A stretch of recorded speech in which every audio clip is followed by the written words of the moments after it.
क्या कर्नाटक भी हार गए? दक्षिण का मुद्दा उठा के उत्तर भारत में फायदा उठाने की कोशिश में 24 की वजह से इस मुद्दे को इतना भुना रही है बीजेपी। अरविंद जी। अंजना जी, देखो, इनके आरोप हैं बिल्कुल निराधार, और मैं डेमोन्स्ट्रेट करता हूं कैसे निराधार है। हम बात कर रहे हैं one earth, one family, one future, इसकी बात कर रहे हैं हम। ये कर रहे डिवाइड कर रहे हैं नॉर्थ और साउथ को। मतलब कहाँ, अभी तो 3 दिन चला है पूरा का पूरा, और विश्व के हर नेता ने, हर राष्ट्रीय अध्यक्ष ने उसको अप्रिशिएट किया है। हमारा विजन देखिए। अब देखिए हो क्या रहा है हकीकत में, जो ये गठबंधन इंडिया वाला है जो इनका, उसमें परस्पर विरोध है। एक तो सर्वाइवल है क्षत्रपों का, तो वो अपने मुद्दे ढूंढते हैं। कर्नाटक में अगर ढूंढ रहे हैं, तमिलनाडु में अलग ढूंढ रहे हैं, बिहार में जातिगत जनगणना ढूंढ रहे हैं, और एक मुद्दा है सेंटर का कि मोदी को कैसे हटाएं। क्योंकि दोनों को कैसे साधेंगे। हो ये रहा है कि स्टेट में तो ये लड़ना चाहते हैं तलवारें निकाल के आपस में, और सेंट्रल में कहते हैं कि हम आगे बैठ के चाय साथ साथ पियेंगे। तो जनता इसको अप्रिशिएट करेगी क्या? बताइए कहाँ है इनके पास मुद्दे। आप शुरू हो जाइए 2014 के बाद, कौन से क्या क्या नहीं करा इन्होंने, रॉकल से लेके पेगासस से लेके हिंडनबर्ग पार्ट, कभी कुछ मणिपुर, फिर जातिगत सनातन पर अरविंद जी पीसी तो एक के बाद एक बीजेपी के नेता कर रहे हैं ना, सुधांशु जी की पार्टी की तरफ। अरे रविशंकर प्रसाद जी प्रेस कॉन्फ्रेंस करके रोज पूछते हैं कि ये सोनिया गांधी जी इस पर चुप क्यों है। तो हकीकत है ना, एक तरफ आप जब जनेऊ पहन के जाओगे चुनाव में और कहोगे हम तो जनेऊधारी हैं, दूसरी तरफ एक्सपोज होते हैं जब आप सोमनाथ मंदिर जाते हो तो वो मैसेज जो लिखते हो ना मोबाइल पर देख देख के लिखते हो और उसमें भी गलतियां करते हो। तो आप ये तय करिए कि आप सनातनी हैं, आप हिंदू हैं, आप क्या हैं। एक बार तो आप खुल के बताइए, या खाली क्रिश्चियनों के साथ चर्च में जाएंगे। देखिए धार्मिक उन्माद ये लोग पैदा करना चाहते हैं, मुद्दे की तलाश में ये लोग भटक रहे हैं। अगर जातिगत जनगणना की बात आप दोबारा से क्या जाति के चुंगल में फंसाना चाहते हो? एक साहब भी कह रहे हैं कि ब्राह्मणवाद की जो मामला है उसकी वजह से सब गड़बड़ाया हुआ। अरे ब्राह्मणवाद कब था? अब हम कौन से कहां पहुंचे हैं? की लड़ाई लड़ते लड़ते ये समाजवाद के सो कॉल्ड योद्धा नीतीशवाद सनातन की लड़ाई में आ गए। नहीं, मतलब ये तो कभी सोचा भी नहीं जा सकता सनातन की लड़ाई लड़ने के लिए आ जाएंगे। हमें तो भाई राजनीतिक इनका दिवाली देख रहा है, हर तरीके से देख रहा है।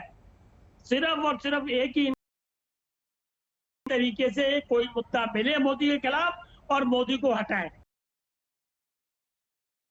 अभी कल भी मैं किसी रास्ते में मैंने पूछा भाई वोट कहाँ है, कह रहे जी मोदी को वोट डालेंगे। अबे मैं का नाम क्या है, कह रहा राजेश यादव।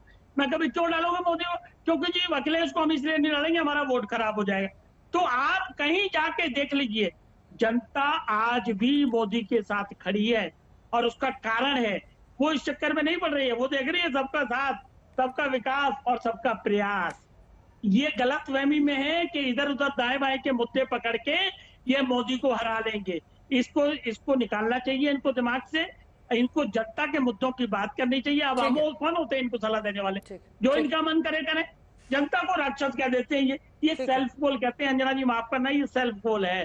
ठीक है। राजनीति में कांग्रेस पार्टी और ये गठबंधन की पार्टियां बार बार सेल्फ गोल कर रही हैं, इसीलिए जो नतीजों की उम्मीद लगाए बैठे वो इनके आए पाए भी भटकने वाले नहीं है दूर दूर सैयद अब्बास, इसके बाद मैं आपके पास आऊंगी। एक बार सुधांशु जी बहुत देर से हाथ उठा रहे हैं कुछ बोलने के लिए। सुधांशु जी, लेकिन अरविंद जी जो कह रहे हैं वो पूरी तरह से सच नहीं है। कैसे, मैं आपको बताती हूं। क्या जब आपने बजरंग बली का मुद्दा उठाया, बजरंग दल पर को बैन करने की बात पर बजरंग बली से जोड़ दिया, वो उल्टा पड़ा था ना आपको? तो कहीं ये सेल्फ गोल ना साबित हो जाए उसी तरह से। इस तरह की बहस से इतर आपके पास G20 इतना कुछ है कहने और दिखाने को। जी अंजना जी, उल्टा हम तब मानते जब हमारा वोट घट गया होता। हमारा वोट नहीं घटा, जदयू का वोट, सॉरी JDS का वोट कांग्रेस में शिफ्ट हो गया। और मैं सब प्रमाण बोल रहा हूं अंजना जी, कर्नाटक के बाद पहला बयान DMK का आया था कांग्रेस के अगेंस्ट में। क्यों? पहली बार क्षेत्रीय दलों को लगा कि कांग्रेस उनका वोट खा सकती है। तो मेरा मानना है जो कुछ तमिलनाडु में हो रहा है ये डीएमके अपनी राजनीति बचाने के लिए कर रही है, क्योंकि उसे डर लग रहा है कि अगर 5% वोट जेडीएस का शिफ्ट हो सकता है कांग्रेस की तरफ, तो कहीं डीएमके का 2-3% वोट भी कांग्रेस की तरफ शिफ्ट हो गया लोकसभा चुनाव में, क्योंकि लोकसभा चुनाव में वो लड़ती हुई नजर आएगी। उस खतरे को बचाने के लिए कांग्रेस और इंडिया गठबंधन के अंदर की अंदरूनी राजनीति का आश्रय, और जो बार बार ब्राह्मणवाद की बात करते हैं तो प्रैक्टिकली निशाना कांग्रेस पे आ जाता है, क्योंकि एकमात्र पार्टी है जिसके नेता ने कुर्ते के ऊपर जनेऊ पहन के ऑफिशियल प्रेस कॉन्फ्रेंस में कहा गया था दत्तात्रेय गोत्र के कौल ब्राह्मण हैं। और मैं बाकी लोगों से भी कह देना चाहता हूं, जो लोग आप कहते हैं हिंदू धर्म इसलिए नष्ट हो गया, ये 47 के बाद देश के जो हिस्से 9 राज्य हिंदू माइनॉरिटी के हो गए वो ब्राह्मणवाद की वजह से हो गए।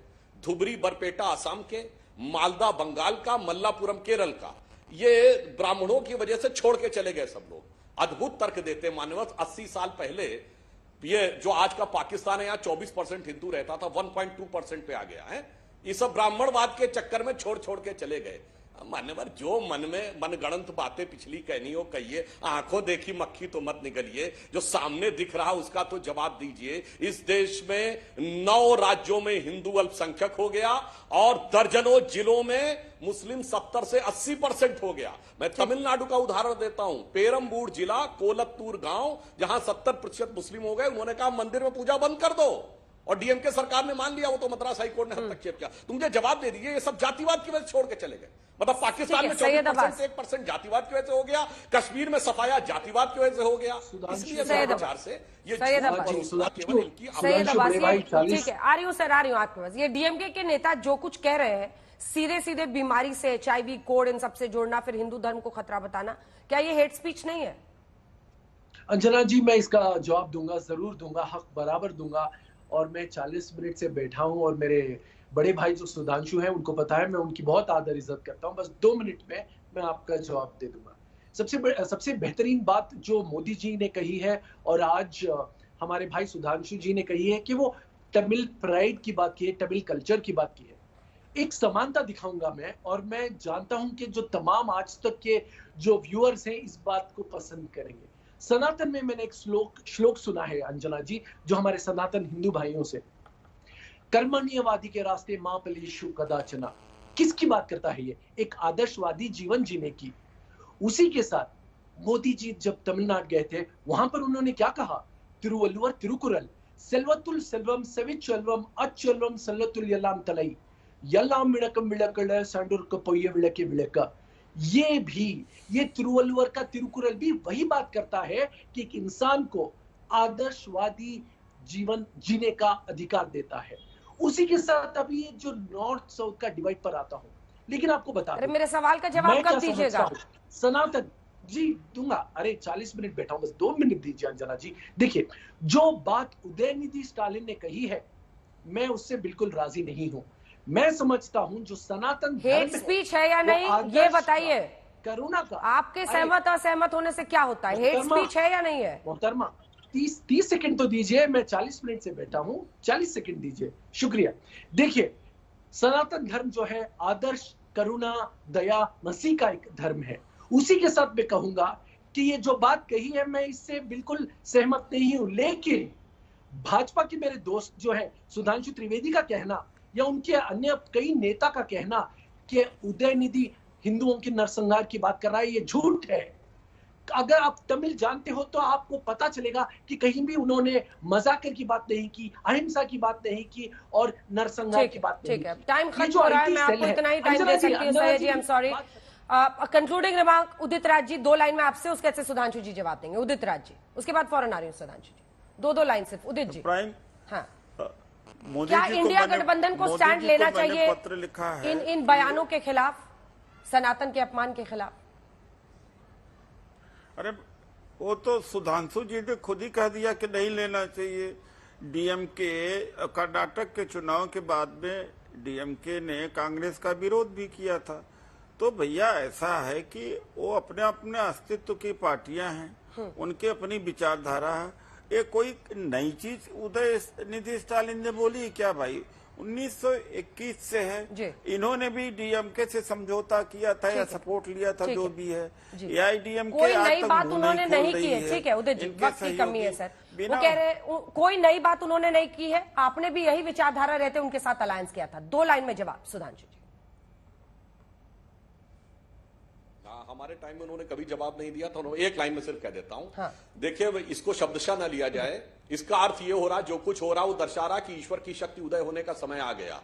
क्योंकि हमारे यहां कहा गया है, जब जब होए धर्म की हानि बाढ़े अधम असुर अभिमानी। इसको शब्दशः न लिया जाए। जब जब होए धर्म की हानि बाढ़े अधम असुर अभिमानी, तब तब हरि धरि विविध शरीरा हरहि कृपा निधि सज्जन पीरा। तो अब सज्जन और साधु संतों के लिए ईश्वर की शक्ति किसी न किसी रूप में उभर कर आने का समय आ गया है। जिस प्रकार का वातावरण बन रहा है, और मुझे लगता है वो जनता ही जनार्दन के रूप में उठकर इस प्रकार की शक्तियों का राजनीतिक संहार करेगी।